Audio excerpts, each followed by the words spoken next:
Hello दोस्तों, welcome back to my YouTube channel guys. Class 10th का जो आज आपका साइंस का पेपर है उसके लिए बहुत ही एक इम्पॉर्टेंट क्वेश्चन पेपर है हमारे पास, तो उसको डिस्कस करेंगे। तो किस तरीके से देखिए, चलिए शुरू करते हैं। और हिंदी और इंग्लिश दोनों बताएंगे। तो फर्स्ट क्वेश्चन है दोस्तों, क्या कुछ तत्वों की परमाणु संख्या दे रखे हैं नीचे। तत्व में कितनी संयोजकता इलेक्ट्रॉन है वो बताना है आपको। दूसरा क्वेश्चन है इसी में, Q और S तत्वों के संयोजन से बने यौगिक का नाम लिखना है। तो देखो, पहले इंग्लिश में भी बताता हूँ क्वेश्चन क्या है। यहाँ पे क्या दे रखे, एलिमेंट दे रखे हैं, उनके एटॉमिक नंबर दे रखे हैं, ठीक है। तो आपको ये बताना है फर्स्ट क्वेश्चन में कि बताओ गाइस कि जो R एलिमेंट है, मतलब ये वाला इसका जो है कहते हैं बैलेंस इलेक्ट्रॉन कितना है, ठीक है। तो चलिए शुरू करते हैं। अब देखो, इसका पूछा R का, तो R के अंदर कितने हैं, 13 हैं। अगर मैं इसका इलेक्ट्रॉनिक कॉन्फ़िगरेशन करूँगा तो क्या आएगा, पहले में 2, फिर 8 और कितना बचेगा इसमें 3। और आपको पता है कि जैसे ही क्या होता है, जितने भी लास्ट में इलेक्ट्रॉन होते हैं उसी को हम क्या कहते हैं, वैलेंस इलेक्ट्रॉन। अगर ये पूछता वैलेंसी कितनी है तो हम नॉर्मली 8 में से माइनस करते हैं अगर 4 से ज़्यादा आ जाए तो, पर ये 4 से ज़्यादा तो है ही नहीं। तो वैलेंस इलेक्ट्रॉन बोले या वैलेंसी बोले, दोनों का मतलब क्या होगा, 3 आएगा इसका, ठीक है। तो पहले का आंसर होगा 3, ओके। इस तरीके से तो अब देखिए स्क्रीन पे आपके आंसर है। इलेक्ट्रॉनिक कॉन्फ़िगरेशन ऑफ R करेंगे KLM में, फिर 2 8 3 आएगा। और यहाँ पे जितने भी लास्ट में होते हैं वही क्या होता है, आपका वैलेंस इलेक्ट्रॉन होता है।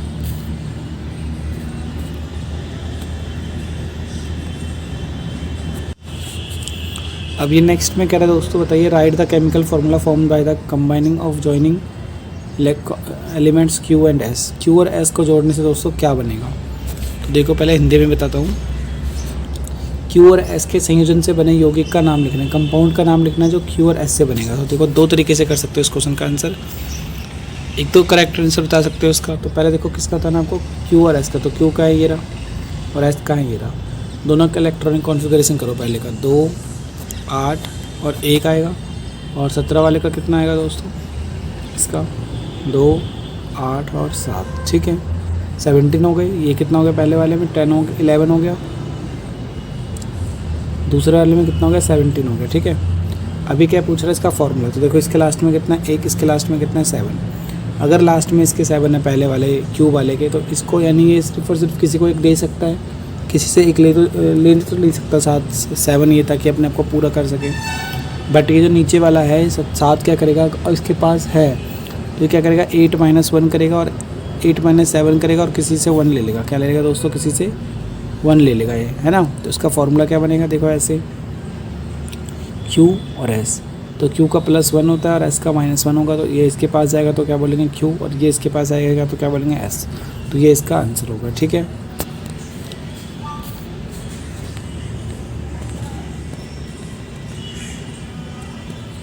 देखो, इसका डायरेक्टली आंसर दे रखा है, formula compound will be QS।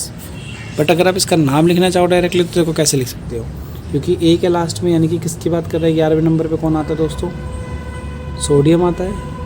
और 17वें नंबर पे कौन आता है, 17 पे क्लोरीन आता है। तो इसका फार्मूला क्या बन सकता है दोस्तों, आप बोल सकते हो सर इसका फार्मूला बनेगा सोडियम क्लोराइड। कैसे करके, सोडियम क्लोराइड, ठीक है, ऐसे बना सकते हो। तो ये इसका सॉल्यूशन हो गया। कार्बन के 2 गुणधर्म कौन से हैं जिनके कारण वो हमारे चारों ओर कार्बन की विशाल यौगिकों की संख्या दिखाई देती है। तो इसका क्वेश्चन क्या होगा, what are the 2 properties of carbon that leads to huge number of carbon compounds we see around us. दोस्तों, सबसे सेम क्वेश्चन यही आएगा। देखो, वीडियो को रोक करके आप खुद पढ़ लेना। पहला गुण क्या है इसका, कैटिनेशन होता है। क्या होता है दोस्तों, कैटिनेशन, ठीक है। चतुर संयोजकता कह सकते हो एक तरीके से। ये दूसरे वाला टेट्रा कोवैलेंसी। फर्स्ट में क्या है, कैटिनेशन। कैटिनेशन क्या होता है, एक कार्बन का अपने जैसे अलग अलग कार्बन के साथ मिलकर के यौगिक बनाना, इसी को हम क्या कहते हैं, कैटिनेशन कहते हैं। और टेट्रा कोवैलेंसी क्या होता है दोस्तों, टेट्रावैलेंसी होता है, क्योंकि इसके लास्ट में कितने इलेक्ट्रॉन होता है, 4 होता है, इसलिए ऐसा क्या करता है, बहुत ज़्यादा प्रॉपर्टी, बहुत ज़्यादा यौगिक, बहुत ज़्यादा कंपाउंड बनाता है। तो आप वीडियो को रोक करके पढ़ लो।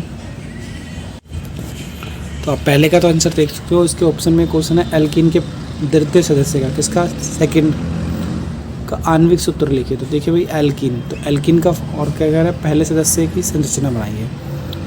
दूसरे का क्या लिखना है, इसका फॉर्मूला लिखना है। तो एल्कीन होता क्या है, एल्कीन का फॉर्मूला बोलोगे सर आप CnH2n होता है, ठीक है, क्या होता है, H2n होता है। इसका फॉर्मूला लिखेंगे, पहले दूसरे का फॉर्मूला लिखना है। तो दूसरे का फॉर्मूला लिखेंगे तो क्या होगा दोस्तों, C2H2n। तो देखो मैं सॉल्यूशन दिखाता हूँ डायरेक्टली।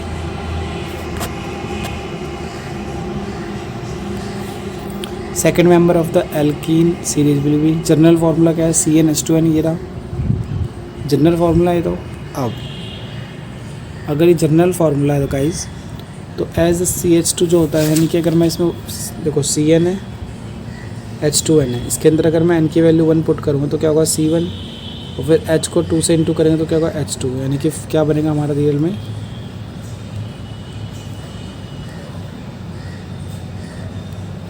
आपका बनेगा C1H2। और C1H2 का डायग्राम नहीं बनता, तो इसलिए हम इसे काउंट नहीं करते हैं, ठीक है।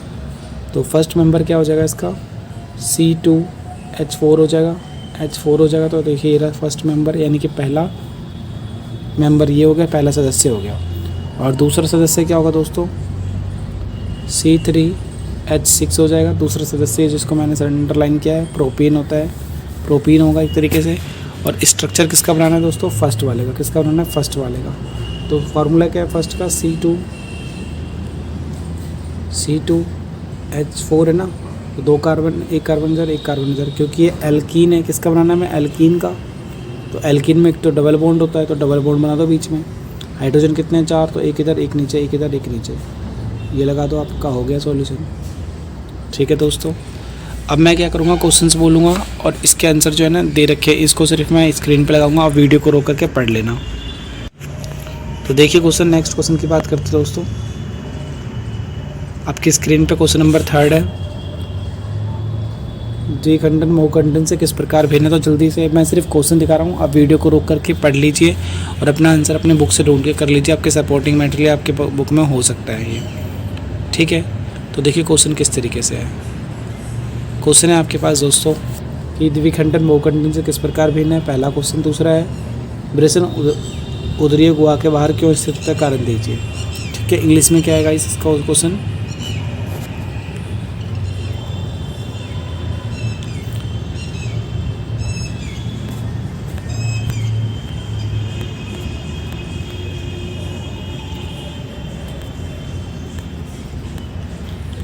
ये रहा question, how binary fission different from the multiple fission. Binary fission और मल्टीपल फिजन जो है वो किस तरीके से डिफरेंट है। तो आपको पता है बाइनरी फिजन में क्या होता है दोस्तों, चलो मैं इसका आंसर दिखाता हूँ।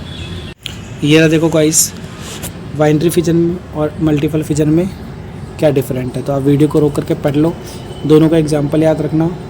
बाइनरी फिजन में क्या होता है, सिर्फ 2 पार्ट में डिवाइड होता है, और मल्टीपल में क्या होता है, बहुत सारे पार्ट्स में डिवाइड होता है। बस इतना लिखना था। तो आप क्या बोलोगे दोस्तों, द्विखंडन में 2 पार्ट्स में होता है, बहुखंडन में बहुत अलग अलग पार्टों में होता है। दूसरा क्वेश्चन क्या था, ब्रिसन उदरीय गुहा के बाहर क्यों स्थित होता है, why state the reason why testes are located outside the abdominal cavity, ठीक है। तो इसका सॉल्यूशन होगा, ये रहा इसका सॉल्यूशन। क्या बोलोगे, स्पर्म फॉर्मेशन जो होता है एक तरीके से शुक्राणु का जो निर्माण की प्रक्रिया होती है, क्या होती है, एक तरीके से लोअर टेम्परेचर होते हैं, जो कि हमारे शरीर से क्या होता है, कम होता है। और यही कारण है दोस्तों क्या, कि टैट्स जो होते हैं एक तरीके से, टैट्स उदरीय गुहा जो होती है वो शरीर के बाहर होता है एक तरीके से, ठीक है। तो टेम्परेचर कितना होता है, 1 से लेकर के 3 डिग्री सेल्सियस के बीच में कमी आती है, ठीक है। ये इसका रीज़न है। नेक्स्ट क्वेश्चन है दोस्तों क्या, ये आपके पास डायग्राम गिवन है। इस डायग्राम में 4 नाम लिखने हैं आपको। क्या नाम लिखने हैं, 4 नाम लिखने हैं, 2 नंबर के हैं। तो देखिए इंग्लिश में भी क्या कह रहा है, ये डायग्राम गिवन है आपके पास, इसमें ये 4 नाम लिखने हैं, ओवरी, पिटल्स, एंथर, सेपल्स, इस तरीके से, ठीक है। तो इसका सॉल्यूशन देखो दोस्तों क्या होगा।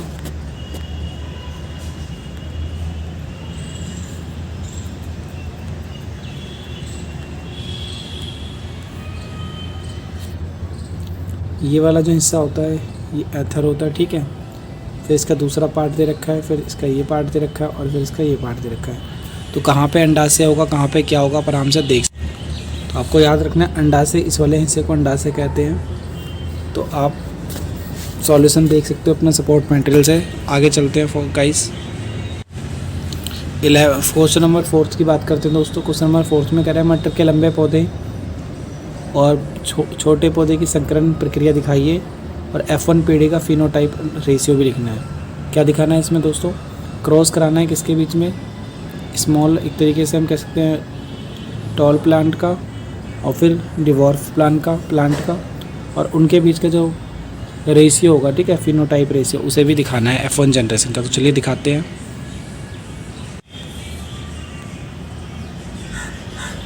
ये देखो दोस्तों, हमने क्या ले लिया, एक छोटा प्लांट ले लिया, एक बड़ा प्लांट ले लिया, मतलब एक छोटा प्लांट ले लिया। तो बड़े प्लांट में क्या है, एक बड़ा टी लिया, एक छोटा टी लिया।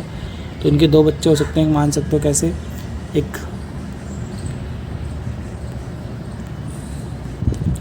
ये बड़ा टी, एक ये छोटा टी, ठीक है। और क्रॉस का मतलब क्या है, इनके बीच में संकरण का है, यानी गुणा का निशान डाल दो, और एक छोटा टी बड़ा टी। अब छोटे टी का जब मैं इस वाले से कराऊंगा, बड़े टी का छोटे टी से कराऊंगा तो क्या बनेगा, बड़ा बनेगा। फिर इसी बड़े टी का छोटे से कराऊंगा तो क्या बनेगा, बड़ा बनेगा। बट इस छोटे का जब मैं इस छोटे से कराऊंगा तो क्या बनेगा, छोटा बनेगा। और इस छोटे का जब मैं इससे छोटा कराऊंगा तो क्या होगा, टी बनेगा, ठीक है।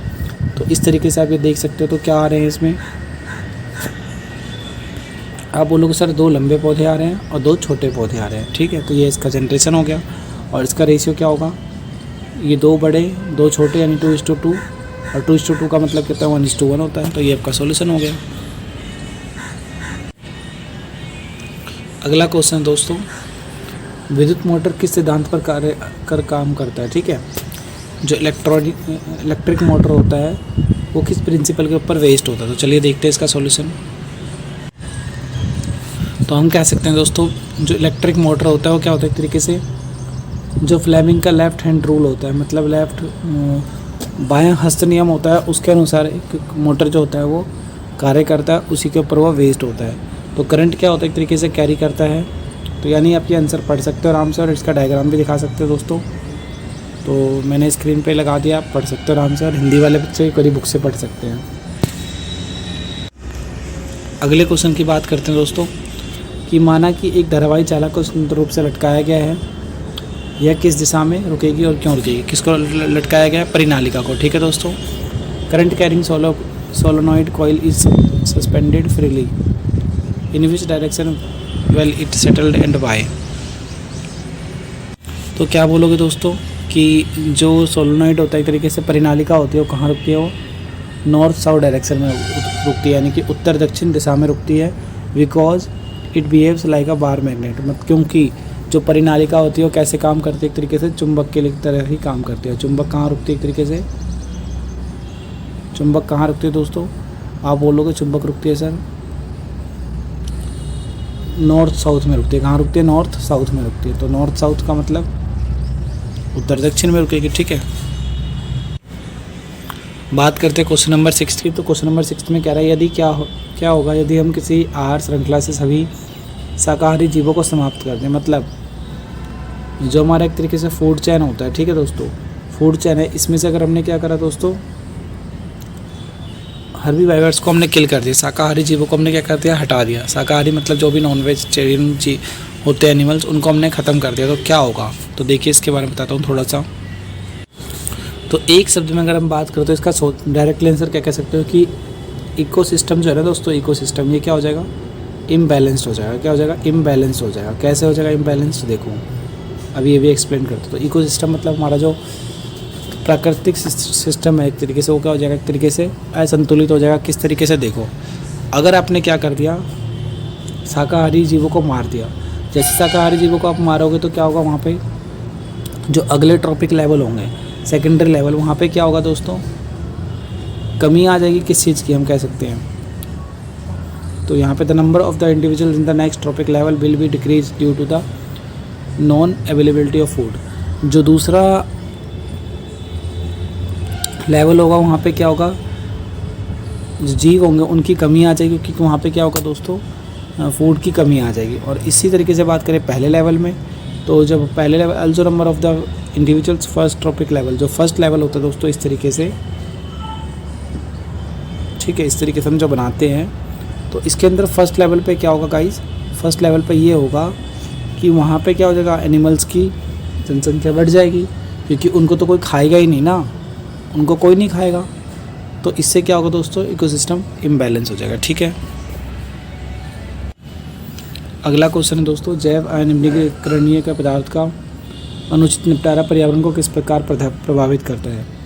ठीक है, how does the improper disposal, proper नहीं करा, इम्प्रॉपर मतलब गलत तरीके से, bio degradable substances would affect the environment, मतलब एनवायरनमेंट को किस तरीके से अफेक्ट करते हैं। तो देखिए इसका सॉल्यूशन क्या बोलोगे, अगर हमने सही तरीके से जितने भी कूड़े कचड़े होते हैं या बायोडिग्रेडेबल सब्सटेंसेस होते हैं, इनको सही तरीके से अगर हमने को नहीं फेंका या सही तरीके से नहीं रखा तो क्या होगा, एक तरीके से ये टाइफाइड, क्लोरिया, ठीक है, मलेरिया, इन सब बीमारियों को फैलाता है। साथ में क्या करता है, वाटर पॉल्यूशन करता है। क्यों करता है, हम क्या करते हैं, अगर मान लो हमने ग्राउंड पे कहीं भी फेंक दिया तो वहाँ पे मक्खियाँ आएंगी, मक्खियाँ क्या करेंगी, एक तरीके से डिसीज़ लेके आएंगी, ठीक है, बीमारियाँ लेके के आएंगी। और उससे साथ में क्या होगा, वहाँ पे स्मेल होगा और फिर एयर पोल्यूशन होगा। अगर हम वहाँ पे पानी फेंकेंगे तो पानी क्या होगा, एक तरीके से वाटर पोल्यूशन भी हो जाएगा। तो ये सारी की सारी चीज़ें हो जाती हैं। तो एक बार आप पहले पूरा पेपर देख लीजिए। देखिए 7th क्वेश्चन में क्या क्या रखा है आपके पास, ये डायग्राम दे रखा है और इनमें क्या करना है, अंड का उत्पादन कहाँ पे होता है, निषेचन स्थल क्या है, रोपण स्थल क्या है, शुक्राणु प्रवेश कहाँ पे है, सब कुछ आपको बताना है। मतलब इसमें एक तरीके से डायग्राम भी बनाना, डायग्राम दे रखा है ना, इसके ऊपर आपको नेमिंग करनी है। ठीक है, आप चाहो तो सिर्फ ऐसे भी कर सकते हो, ए क्या है, बी क्या है, सी क्या है, डी क्या है। देखो इसका सॉल्यूशन दिखाता हूँ मैं। तो इस तरीके से आपको सिर्फ इतना करना है दोस्तों। प्रोडक्शन ऑफ एग कहाँ पे होता है, प्रोडक्शन ऑफ एग बोलोगे सर कि ओवेरी में होता है एक तरीके से। ठीक है, दूसरा क्या बोलोगे दोस्तों, site of fertilization, fertilization tube कहाँ पे होता है, तो एक तरीके से क्या बोलोगे, फ्लोपियन ट्यूब में होता है। साइट ऑफ इम्प्लांटेशन, इम्प्लांटेशन क्या होता है, यूटेरस में होता है। Site of entry of sperm का होता है, वेजिना में होता है। ठीक है, तो ये इस तरीके से ABCD जो भी इसके नाम आ रहे हैं तरीके में कर सकते हो, जिससे कि आपको कन्फ्यूजन भी ना हो ज़्यादा, और ध्यान से पढ़ना पड़ेगा बट आपको। ठीक है गाइस, तो अंड का उत्पादन, निषेचन स्थल, रोपण स्थल, शुक्राणु का प्रवेश द्वार। ठीक है, तो कहाँ कहाँ पे किस तरीके से होता है आपको सब बताना पड़ेगा। तो देखिए दोस्तों, एक आगे आपके सामने वो क्वेश्चन, साइक्लोपेंटेन का फॉर्मूला लिखना है सिर्फ। Right the formula of cyclopentane and propane, और उसका क्या करना है दोस्तों, प्रोपेन का फॉर्मूला लिखना है और उसका क्या बनाना है, इलेक्ट्रॉन डॉट स्ट्रक्चर बनाना है। तो देखिए क्या है, किसका फॉर्मूला लिखना है, साइक्लोन का, तो साइक्लोपेंटेन का। तो साइक्लोपेंटेन यानी पेंटेन किस नंबर पे आता है, 5वें नंबर पे आता है। तो साइक्लोपेंटेन का एक स्पेशल फॉर्मूला होता है दोस्तों, क्या होता है देखो ध्यान से। साइक्लोपेंटेन का फॉर्मूला होता है C5, क्या होता है C5 और H10 होता है। ठीक है, क्या होता है ये, H10 होता है।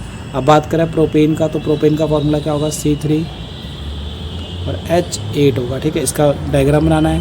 तो क्या करना है आपको, सिंपली 3 कार्बन बनाने हैं। हर एक कार्बन के लास्ट में कितने इलेक्ट्रॉन बना दो, 4 डॉट डॉट बना दो। और कितने हाइड्रोजन है यहाँ पे, 8 हाइड्रोजन है ना, तो हर एक हाइड्रोजन को एक एक कार्बन के पास लगा दीजिए। ठीक है, और इस तरीके से सर्कल कर दीजिए। अगर आपको ये नहीं आता तो ध्यान से समझ लीजिए, जैसे कि बता रहा हूँ मैं।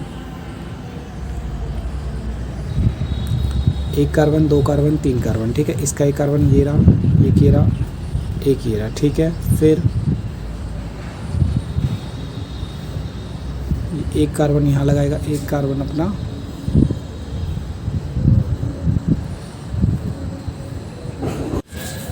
देखो ये रहा। इस तरीके से करना, दोबारा बताता हूँ मैं।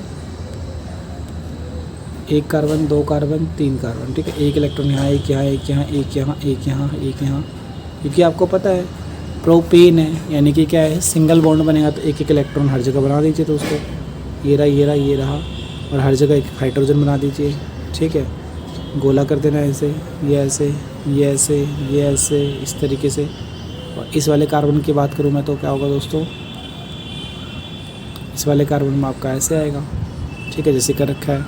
तो आप ये बनाना सीख सकते हो दोस्तों, नहीं सीखा है तो प्लीज़ सीख जरूर लेना ये।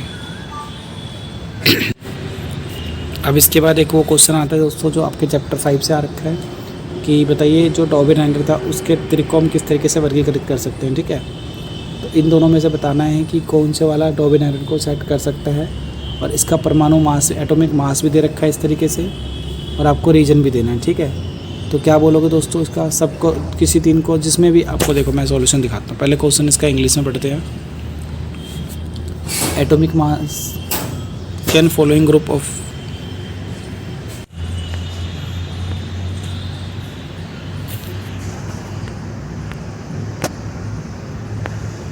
तो देखिए दोस्तों इसका सॉल्यूशन क्या होगा। क्योंकि वहाँ पे 2 क्वेश्चन थे ना, तो आप 2 पार्ट्स में डिवाइड थे। तो फर्स्ट पार्ट में क्या था, एक तरीके से बोलोगे नहीं, क्योंकि इन एलिमेंट का क्या प्रॉपर्टी क्या अलग अलग है, और इनका जो मास है वो पता ना, इसमें एवरेज को बीच में डालना पड़ता है। तो एवरेज क्या आ रहा है, average of sodium and chlorine का नहीं आ रहा है, ठीक है।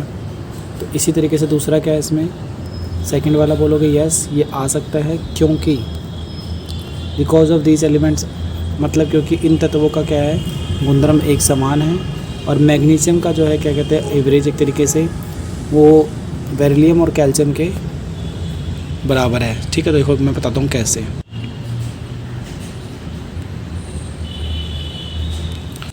अगला क्वेश्चन है दोस्तों आपके पास कि तत्वों के आधुनिक आवर्त सारणी में समूहों और आवर्त की संख्या कितनी है। मतलब क्या निकालना है, देखो इंग्लिश में।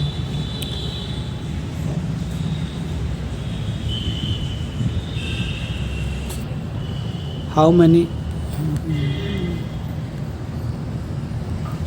Many groups and periods are these in the modern periodic table. आज के टाइम में कितने ग्रुप्स हैं और कितने पीरियोडिक टेबल, ठीक है, आवर्त सारणी सब बताना। क्या बोलोगे आप कि आज के टाइम में ग्रुप कितने हैं, समूह कितने 18 और पीरियड्स कितने दोस्तों 7 हैं, ठीक है। तो हिंदी में भी क्या बोलेंगे इस तरीके से, आधुनिक सारणी में समूहों की संख्या कितनी है दोस्तों 18 और आवर्तों की संख्या कितनी है 7 है, ठीक है। तो ये उसका सॉल्यूशन हो गया। अब बात करते हैं ये आधुनिक आवर्त सारणी में तत्वों के परमाणु आकार और धात्विक गुण किस प्रकार परिवर्तित होते हैं। परमाणु आकार का मतलब क्या, एटॉमिक साइज की बात कर रहे हैं। देखो एटॉमिक साइज और मेटेलिक कैरेक्टर के बारे में बता रहे हैं कि ऊपर से नीचे जब हम आते हैं तो क्या क्या होता है। तो जैसे ही हम क्या हो रहा है, टॉप से बॉटम जाते हैं, टॉप से मतलब ऊपर से नीचे आते हैं, तो एटॉमिक साइज क्या होता है एक तरीके से,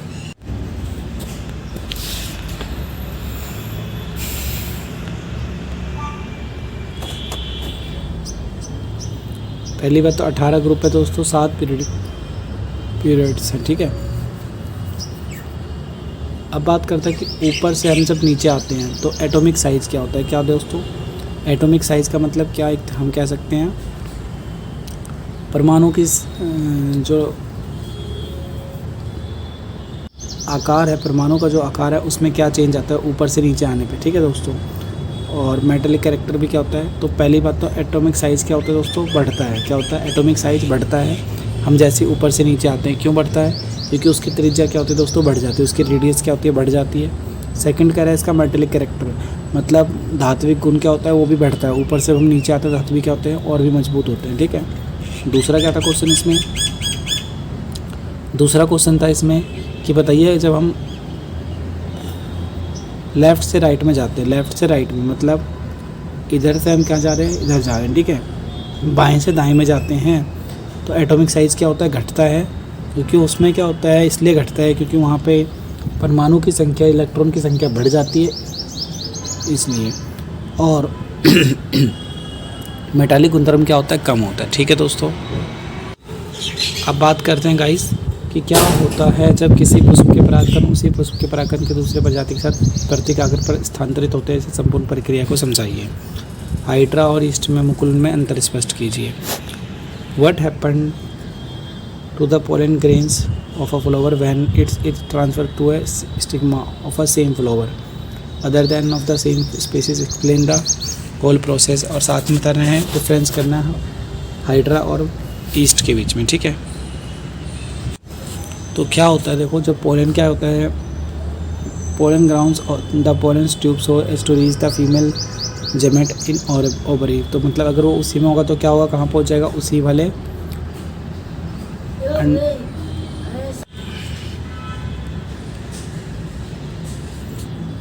क्या बोलेंगे दोस्तों, जो ये पोलन होता है कहाँ पे आएगा, वो ओवरी में आएगा। और ओवरी में आने के बाद क्या होगा, ये अंडाशय में चला जाएगा, ठीक है। दूसरा क्या बोलेंगे, pollen the pollen tube carries to male gametes. जो पोलन होता है एक तरीके से वो क्या करता है, ट्यूब में 2 मेल गैमेट्स को लेके जाएगा। तो ये पूरा प्रोसेस है दोस्तों, आराम से पढ़ लीजिए, स्टेप बाय स्टेप लिखोगे तो आपको पूरे नंबर मिलेंगे। अगला था इसमें दोस्तों कि हाइड्रा और ईस्ट के बीच में डिफरेंस लिखना है। क्या? हाइड्रा और ईस्ट के बीच में डिफरेंस। तो क्या लिखोगे डिफरेंस? हाइड्रा क्या है दोस्तों? Birds produce in multi cellular, मतलब हाइड्रा में क्या होता है, एक तरीके से बर्ड्स जो होते हैं, प्रोड्यूस जो होते हैं, वो क्या होते हैं, एक तरीके से बहुत सारे टुकड़ों में होते हैं। और ईस्ट में क्या होता है दोस्तों, एक तरीके से यूनिसेलुलर होता है, ठीक है, एक कोशिकीय होता है। और हाइड्रा में क्या होता है, ये पेरेंट से ही एक तरीके से क्या होता है, डिटैच्ड होता है, अलग अलग होता है, ठीक है। और ईस्ट में क्या होता है, birds remains attach to the parents body, मतलब अपने बॉडी, पापा के पेरेंट्स के बॉडी से अटैच्ड होता है। तो इसमें से कोई आप एक डिफरेंस लिख दोगे, आपको पूरे नंबर मिल जाएंगे।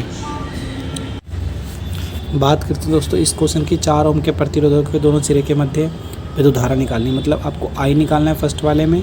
किस वाले में? 4 ओम के, यानी कि 4 ओम तो ये रहा, इसके बीच में निकालना है। तो एक फॉर्मूला होता है, आपने पढ़ा होगा, V इक्वल टू क्या होता है, IR होता है, ओम्स लॉ कहते हैं। इसमें V की वैल्यू कितनी है दोस्तों, 8 वोल्ट की बैटरी लगा दो। I कितना है इसके अंदर, I आपको निकालना है। तो I का फॉर्मूला क्या हो जाएगा, देखो मैं बताता हूँ, यहाँ दिखाता हूँ। देखिए दोस्तों, जब भी ना आपको कोई भी क्वेश्चन करना तो पहले ये पूरा पता लगाना पड़ता है। तो आप देख सकते हो ये क्या है, एक तरीके से सीरीज में है, और ये क्या है, एक तरीके से ये पैरेलल में है, ठीक है, समांतर में है, और ये क्या है, श्रेणी में है। तो पहले इनका हम क्या निकालते हैं, नेट RS निकालते हैं, ठीक है दोस्तों। तो कैसे निकालेंगे, सबसे पहले हम पहले समांतर क्रम वाले का निकालेंगे। समांतर मतलब कि जो पैरेलल में दे रखा था, तो पैरेलल में 2 लगे थे ना, तो 1/RP हो जाएगा। तो 1/RP क्या होगा, 1/8 प्लस में 1/8, ये 2 हो जाएंगे। अब इन दोनों को जब हम सॉल्व करते तो क्या आएगा, 2/8 आएगा, कैंसिल करके क्या होगा, 1/4 आएगा, ठीक है। तो RP की वैल्यू क्या हो जाएगी दोस्तों, आप बोलोगे सर RP की वैल्यू हो जाएगी 1/4 का रेसिप्रोकल कर देंगे तो 4 आ जाएगा। कितना आएगा, 4 आएगा, क्योंकि इसका उल्टा कर दो और 4 का भी उल्टा कर दो, तो कितना आएगा, ये 4 ओम आएगा। तो देखो ये सॉल्व कर दिया मैंने, 4 ओम आया, ठीक है। अब इसमें क्या निकालना है, RS निकाल लो। RS क्या होता है, दोनों का अलग अलग। तो पहले वाले का RS कितना था, देखो 4 ओम दे रखा था वहाँ पे, ऐसे करके यहाँ पे 4 है, तो 4 लिखोगे, प्लस में RP कितना आया है, RP भी हमने अभी सॉल्व किया, वो 4 आया, तो दोनों को ऐड करेंगे तो 8 आएगा, ठीक है। अब हमें क्या निकालना है, करंट निकालना है। तो करंट का फॉर्मूला क्या होता है, ओम्स लॉ से बोलोगे आप, V इक्वल टू IR। तो हमें I निकालना है, तो V है कितना है, डिवाइड में R। तो V कितना है हमारे पास, क्वेश्चन में था 8 वोल्ट, और R कितना है, 8। तो 8 से 8 कैंसिल होकर क्या आ जाएगा, I 1 आ जाएगा। कितना आएगा, 1, यानी कि 1 एम्पियर हो जाएगा, ठीक है दोस्तों। ये सॉल्यूशन हो गया आपका।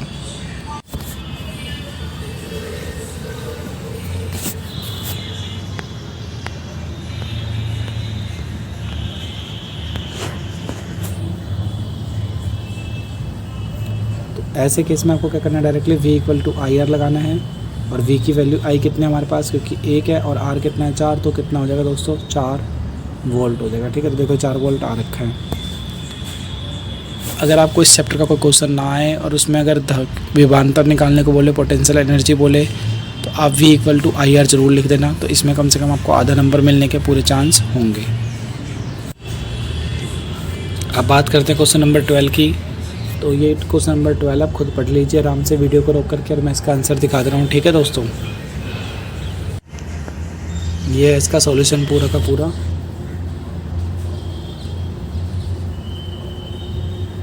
अब वीडियो को रोक के आराम से पढ़ लीजिए, जिससे कि आपको फ़ायदा हो पाए। अब बात करते हैं 13 क्वेश्चन की। आपको क्या लिखना है इसमें दोस्तों, प्रतिरोध की परिभाषा लिखनी है, मतलब रेजिस्टेंस, डिफाइन रेजिस्टेंस करना है, ठीक है। और इसका ऐसा यूनिट भी लिखना है। तो रेजिस्टेंस क्या बोलोगे दोस्तों, ये ओम्स का होता है, इसका ऐसा यूनिट। और प्रतिरोध को हम क्या कहते हैं, 2 तारों के मध्य लगने वाले। देखो मैं इसका सॉल्यूशन दिखा दे रहा हूँ, ये इसका आंसर है दोस्तों। कैसे कह सकते हो, ये इसका सॉल्यूशन है। आप एक बार 12 चैप्टर निकालो, वहाँ पे आपको सॉल्यूशन मिल जाएगा। और इसका ऐसा यूनिट क्या होता है, ओम्स होता है, ठीक है। तो क्या बोलोगे भाई साहब, प्रतिरोध वह एक किसी भी चालक का वह गुणधर्म होता है जिसके कारण क्या होता है, करंट का जो फ्लो होता है एक तरीके से वो रजिस्ट हो पाता है, ठीक है। तो ये इसका फॉर्मूला लिख दोगे। और इसके ऑप्शन में एक क्वेश्चन था दोस्तों, जूल का उसमें सिद्धांत क्या है, ठीक है। क्या है इंग्लिश में, state the joules law of heating. ठीक है, तो ये इसका एक फार्मूला भी होता है और एक डेफिनेशन भी होती है। तो देखिए दोस्तों, अभी तो सिर्फ डेफिनेशन लिखनी है। क्या बोलोगे? Heat produce in the resistor. ठीक है, हीट प्रोड्यूस होता है is directly proportional to the square of the current flowing through it directly proportionate to resistance. इस तरीके से आपको लिखना है और इसका फार्मूला भी आप लिख सकते हो दोस्तों डायरेक्टली। क्या बोलोगे? H equal to I square R T. H equal to I square R T. और दूसरा फार्मूला क्या है? VIT बोल सकते हो, V स्क्वायर T अपॉन में R बोल सकते हो। तो ये 3 फार्मूला है इसके, तो इनमें से कोई सा भी लिख दोगे तो भी आपको नंबर पूरे दिए जाएंगे। ठीक है दोस्तों, और बात करते हैं अब इसके लास्ट क्वेश्चन की बात करते हैं। तो ये तो आपके पास 12 चैप्टर का था और इसके ऑप्शन में दे रखा है 13 चैप्टर से। 13 चैप्टर से क्या दे रखा है? क्वेश्चन दे रखा है। ठीक है, और वीडियो को रोक लीजिए, खुद पढ़ लीजिए इस क्वेश्चन को। और इसका इंग्लिश में दे रखा है दोस्तों, ये रहा। ठीक है, मैं इसके सॉल्यूशन दिखा दे रहा हूँ आपको directly.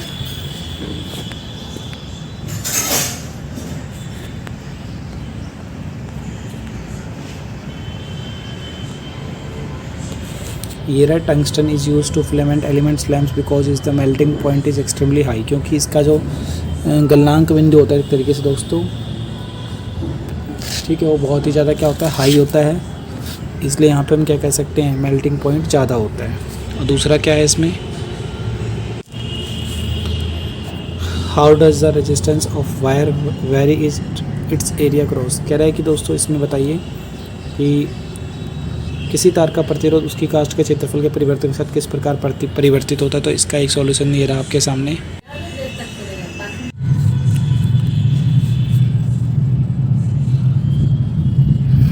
In series arrangement same current will be flow through the all appliances. मतलब क्या होता है? जब भी आप श्रेणी क्रम में लगाते हो तो क्या होता है? ये सबके सब एक तरीके से सेम करंट होता है, विच इज़ नॉट रिक्वायर्ड हम कह सकते हैं। और इसका मतलब आप ये सॉल्यूशन का इस वीडियो को रोक के पढ़ लो, क्योंकि वीडियो बहुत बड़ी हो चुकी है अब।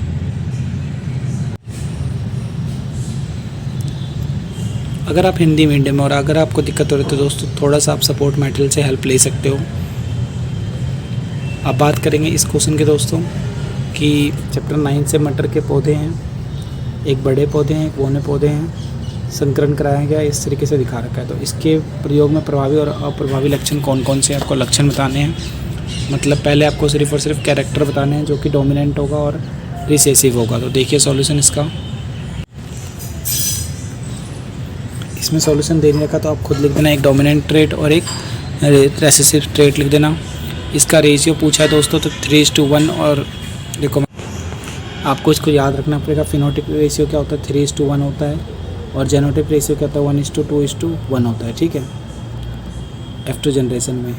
ठीक है, explain how many dominants and the recessive traits will be produce in the progeny of F2। एक कैपिटल, दोनों कैपिटल टी और एक 2 बार स्मॉल टी लेना है। तो दोनों को अलग अलग जब करोगे तो कैपिटल टी आएगा, एक स्मॉल टी। जब इन सब मिलाते हैं तो क्या बनता है? F1 जनरेशन आ गया। और फिर हम क्या करेंगे? इसी का दूसरा ले लेंगे। जब इसके 2 बच्चे लेंगे तो इसका क्या होगा? एक स्मॉल टी, एक कैपिटल टी, ऐसे एक स्मॉल टी, एक कैपिटल टी। और फिर जब इन दोनों के बीच में हम क्रॉस कराते हैं तो कैपिटल टी से क्या होता है दोस्तों?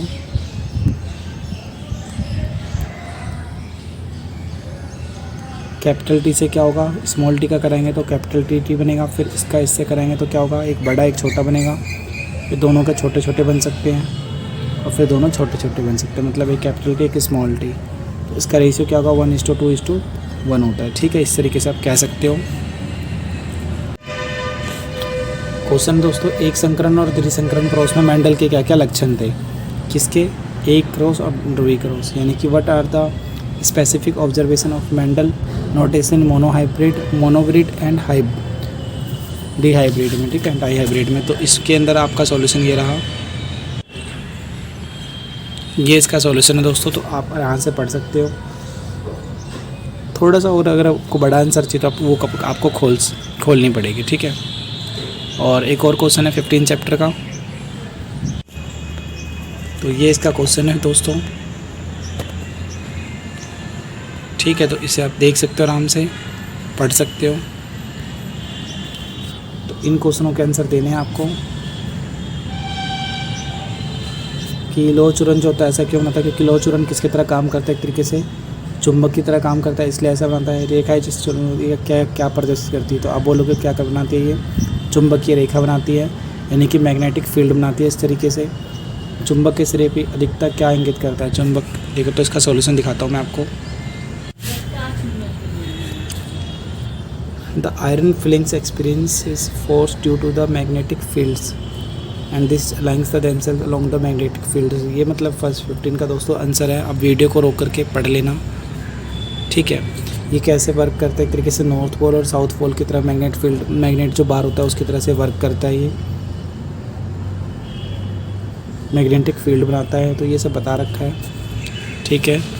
और इसके बाद इसके ऑप्शन में क्वेश्चन था कि बताइए मैग्नेटिक जो चुंबकीय जो होता है इसके गुणधर्म क्या होते हैं चुंबकीय क्षेत्र के।